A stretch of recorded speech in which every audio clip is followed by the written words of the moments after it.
everybody, today I'm going to teach you how to make this Memorial Day wreath. I posted before a vine tutorial to show you how to make the vine wreath form itself, and today I'm going to show you how to add the flags, the raffia, and the floral stems. So let me get to the back where all my supplies are and we'll get started. Alright everybody, here's what we're going to start doing. I've got my floral stems that I decided to choose. Again, I went with the cattails, and now what I'm going to do as prep work for the wreath itself is I'm going to take my wire cutters and I'm going to snip off all of the stems, all of the little stems. This is going to make for easy assembly when I actually start putting the wreath together. You won't have to take breaks and stuff. I do recommend it if you kind of want a smooth and fast process. You don't want to kind of break in the middle of creating something to do a sidestep that you could have done before. So prep work is definitely helpful. Alright, so what you're going to do is just snip them all off, and once you have all of them cut off, we can start assembling.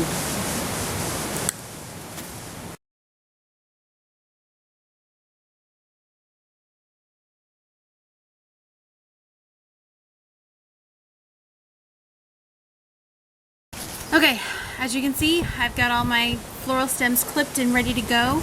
I'm going to set those to the side. And now what I'm going to do is I'm going to grab my wreath form. And as I showed you on the tutorial before, they're very easy to make, very inexpensive, especially if you've got vines growing at your place or maybe a friend or parents. Go check out the tutorial if you want to go learn how to make one, or you can buy them at your local big box and craft stores.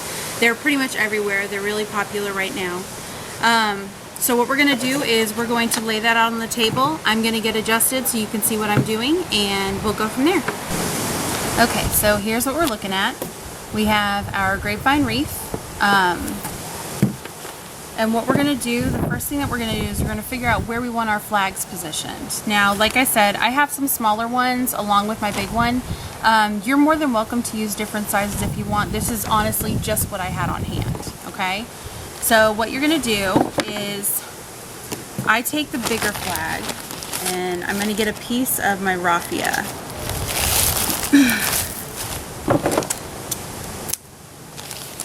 Alright, just cut a small piece of your raffia. I'd say I cut this one like 18 inches, but you honestly don't have to have it this long. It's kind of excess actually. Okay, so what you're going to do is you're going to take the ends of your flag and you're going to bunch them up. Now what this is going to do is when you put it on the wreath, you're going to have a draped effect. Okay, so you have them all bunched up like that, and then you're just going to pull on the flag a little bit just so it gets your creases from the, sorry, it's really windy here today. Get the creases from where your pleats are, and you're going to bring it back to the pole of the flag, okay? And then after you've done that, what you're going to do is you're just going to slowly pull out little by little. And what you want to do is you just want to create that drape effect that's going to rest nicely on your flag.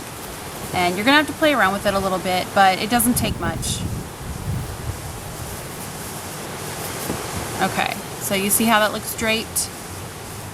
Now what we're going to do is we're going to attach it to the wreath. And the way I did that is take the piece of raffia that we just had cut, and you're going to wrap it around a couple times at the base of where you gathered the pleats along the pole of the flag.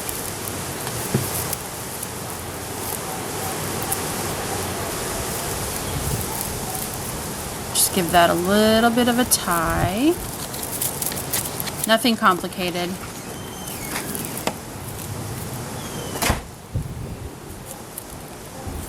Okay, so now it's stuck together. Alright, that's a little bit better of a camera angle, that way everybody can see what I'm doing. Okay, so what I did is I draped the flag and I pulled in the ends and tied them to the end of the flagpole. And what I'm going to do is rest this diagonally on the wreath. What it's going to look like is just draping down. And you can mess with it some more if you want to. As I get the project finished up, that's what I'll be doing, is rearranging it. But as of right now, this is what I'm looking for. The excess that you have from tying the pleats to the flagpole, you can definitely use to secure this to your wreath. Just simply go behind it and knot it. Make sure that the pole itself is resting into the wreath. It's going to help hold it securely, especially if you're going to have this outdoors. It's pretty windy here today, so I'm making sure everything's nice and secure. And just simply make a knot and attach the bottom. You can trim the excess pieces if you want to. It's not necessary. You're going to have a big raffia bow hanging, so it'll just add volume to the bottom. And then you're going to do the same thing at the top. Just take a small piece of raffia,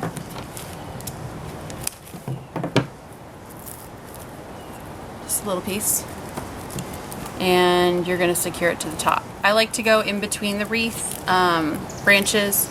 It just helps keep everything from sliding, keeps it pretty still on where I want it to be. Like I said, you can adjust it to your liking, but this is where I think I want it to be at. And because there's going to be nothing here up top, I'm just going to take my scissors and I'm going to clip the little strings a little bit shorter. Okay? Alright, so we have our first piece. Next, what you're going to do is, I have smaller flags, so that's what I'm going to be using, and I'm going to almost be doing the same exact method. I'm just going to be taking the bottom corner instead because it is so much smaller, and just securing it to the bottom. And what that's going to do is it's going to give it a draped look, and you can put some creases in there if you want, so you have something like this. And if you do not like how long the pole is, that can definitely interfere with the way you want it set up. Just take your wire cutters, I use them for everything, and just snip the bottom off. It'll be really easy.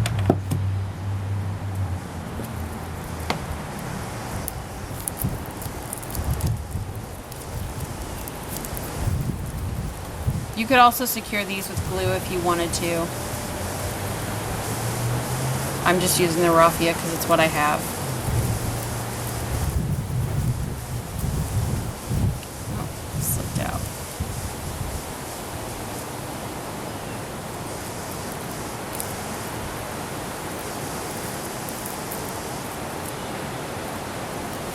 Wants to fight with me a little bit.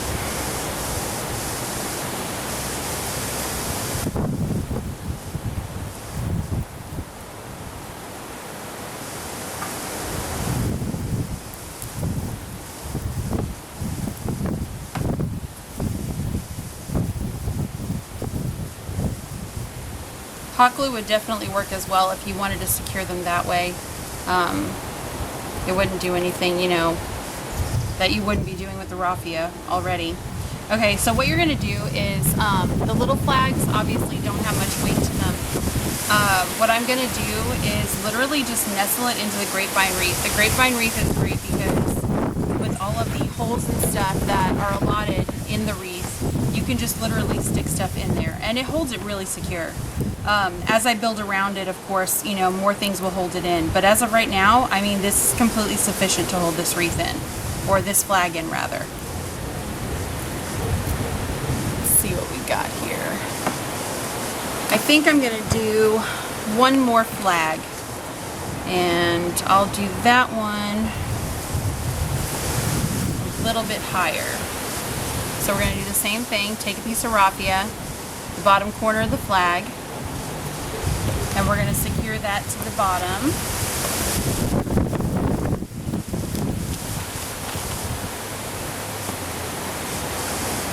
Again, sorry for the wind.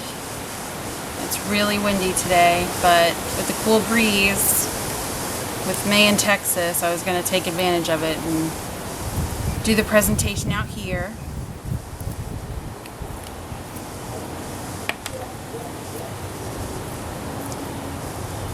Okay, so we've got another one draped. Now what we're going to do is tuck that one in behind this flag. Remember I said just stick it into the wreath and the form will help hold it. Okay, so now that I have these two built up and then the bigger one above it, I'm going to take some more of my raffia and I'm going to secure back behind this one to this pole, and then I'm going to take the top of this pole and secure it to the wreath, and that way everything will be held down with the raffia ribbon.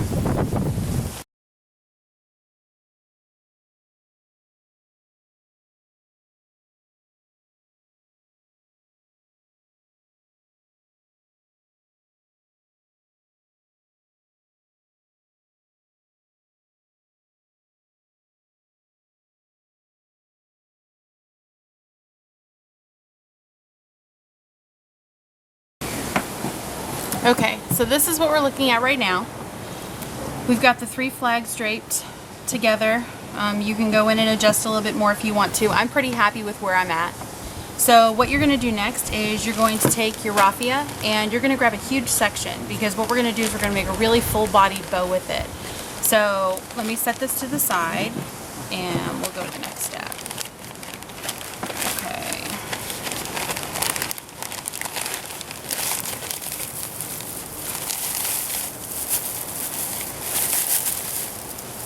Now raffia definitely comes better organized than this. I was in a bit of a rush putting it away. I definitely regret it at the moment, but it does come, you know, with the strips right next to each other, almost like a skeiny yarn. But you're going to want to pull out a pretty good length for your bow.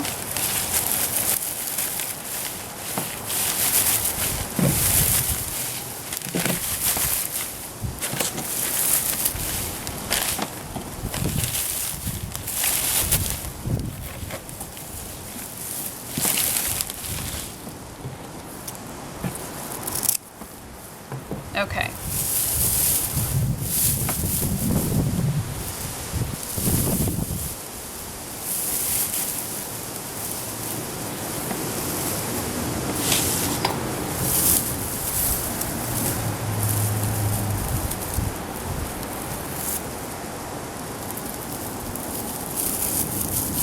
Okay.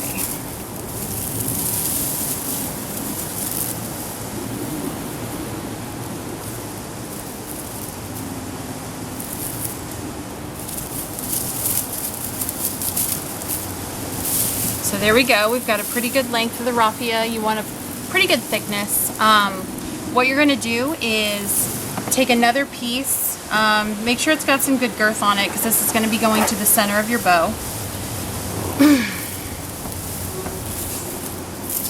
Fold your little piece over a few times. There you go. Okay, so we've got this. Now what we're going to do is, you can do your bow any way you like. This is the way that I do my bows. To get the traditional loops, you don't have to loop. You can do a simple knot if you like.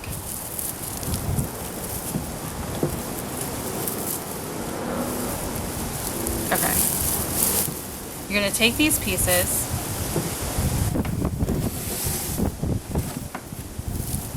and you're simply going to bend on both sides of your fingers, grab and cross. Okay?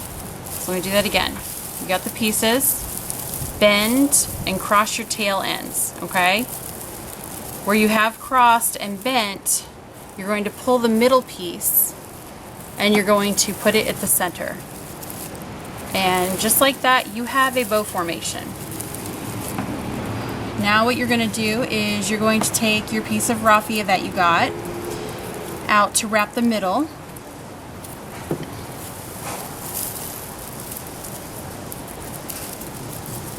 And you're going to wrap around a couple times. Now give yourself enough room or enough raffia on it that you're going to be able to secure it to the back of your wreath. But you do want to wrap it a few times just to make sure it's nice and tight and secure.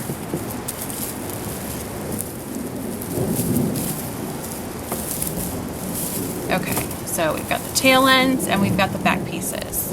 Now what you're going to do is get back to your wreath. Get all these extra pieces off of here.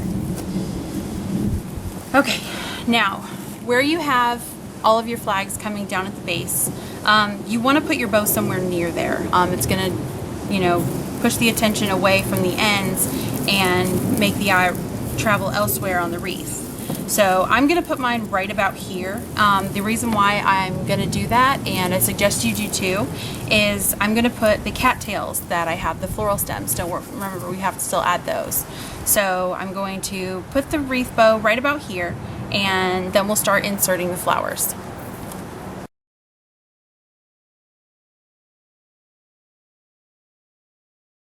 Now that you have the bow secured to the wreath, you're going to just fluff out the loops, fluff them out, make sure it resembles a bow.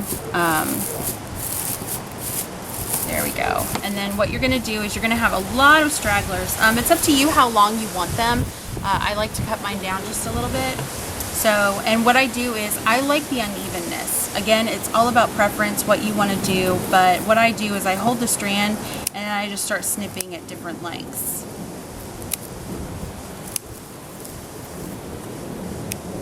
There we go. And on this side,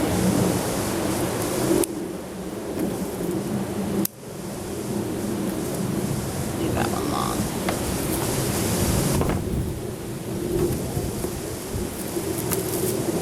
Okay, all right, see that? Now we have the bow and the flags attached to the grapevine wreath. And what we're gonna do next is we're going to grab our floral stems. And remember, I said they can be anything that you like. Just a refresher, I grabbed the cattails. And now what we're gonna do is simply inserting them into the grapevine wreath. I've had the other wreath that I made, like this one, out on my porch for almost a month now, and nothing's fallen out. It's stayed completely secure. If you do feel like you want to add some security to your stems being tucked in here, you can definitely use some hot glue, some tacky glue, whatever you'd like to do to give yourself a little bit more of a peace of mind. Okay, so what I'm gonna do is just start sticking them in. You see that well? And you want to follow the curvature of the wreath to look like, you know, they're laying in there nicely. And just start tucking them in. And you can make it as full or as, you know, thinned out as you want. I like to have it a little bit of fullness with the simplicity of the decoration on here. I think a little bit of drama for the flowers is needed and welcome, but again, it's all about, you know, what you want to accomplish with your wreath. So get behind the bow, and you're going to want to go as far behind the bow as you possibly can, because you want to look like, you know, the swag is coming out of the ribbon, like you've got a sheath of, you know, wheat or something coming behind here. Wheat would also be a really nice addition to this wreath if you didn't want to do the cattails or you didn't want to do flowers. Some dried wheat would be really pretty in here. Okay. And remember, I said it's up to you. You know, make it as full as you want, as thinned out as you want. Everybody's tastes are different. Okay, I've got that side looking good. Okay, so what I'm gonna do now is I'm just gonna rotate it a little bit, and I'm gonna start working on bringing the swag this way. So let's get behind this bow.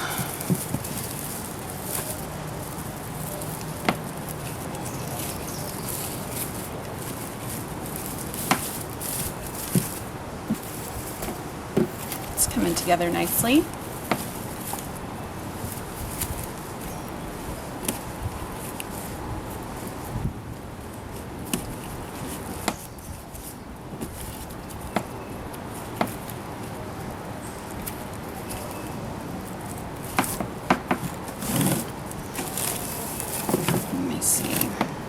Let's go ahead and tuck some right in here.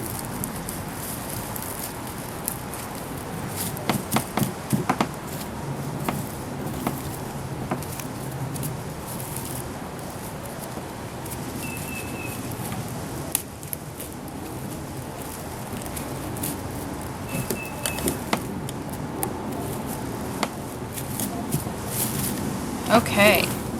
Alright, I think I like what we've got so far. I think if I just add one more touch down here. I want some of those cattails closer to the bow. Alright. Now, depending on what flowers you pick, obviously, they don't all have the wire all the way to the top, but these do, so I've got the opportunity to either straighten them or curl them towards the middle to create some visual interest.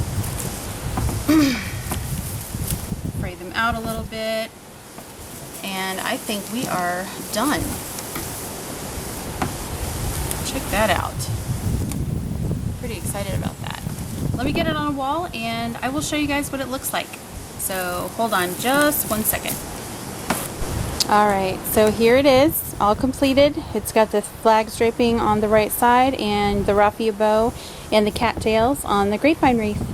I hope you guys like the tutorial and give it a shot and get decorated. You can use this wreath obviously, you know, whenever you'd like. I have mine up for Memorial Day, 4th of July is coming up, Veterans Day. So be sure to give it a shot and let me know how it turns out. Thanks for watching. Bye-bye.